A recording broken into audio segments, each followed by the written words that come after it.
sunap na kung anong gagawin na natin. And for today, gagawin na natin kung tawang-tawang agad. At sa tuwing tamang-tamang talaga, tuwing ulan ng bagyo, kaya lulutuin na talaga ng sabaw. Sabaw? Why not? Hindi ko alam. Kuha ka ng... Ang ganda ng transition na talaga. Yung chives na to. Tapos, kuha na ng lalagay na ng itlog. Ang dami naman oh. Ang dami naman talaga, no? Mana talaga. Kasi, galing sa ostrich ba o manok? Kuha ka ng harina. Napakadami naman. Napakadami talaga yung ano? Yung ano? Harina? Ilan ang kilo ba to? Isa o dalawa? Napansin ko, hindi pantay talaga yung ano, yung false eyelashes.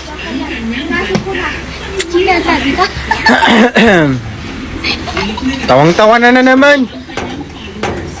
Di ka talaga na nakikirindi. Di talaga, paligayahin mo.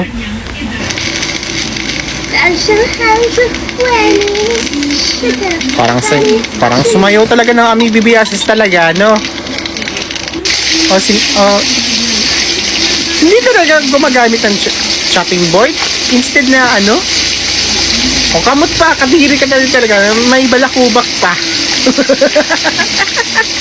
O kumain pa ng kapwa. Gilan mo kumati. Huwag ka na magalit. Ay, baboy! Huwag ka na suminga. Ayun, lawin na, oh. Ayan, may biasis na, oh. Ayoko na nga naman gano'n na maapektuhan. Tapos lagay ka na naman ng pinaghalo-halo na kasama yung ano, sipon.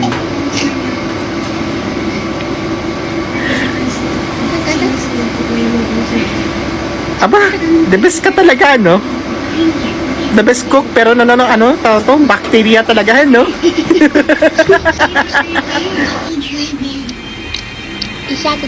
Oh.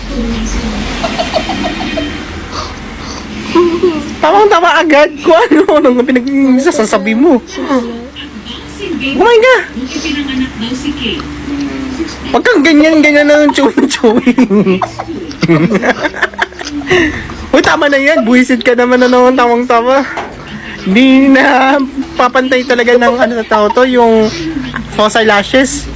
O, kung ko yung beef. Ano to? Thick good? O, tama na yan. Baboy ka talaga, no? Kahit kailan na naging ganyan. Nadiri to talaga nito ni ate.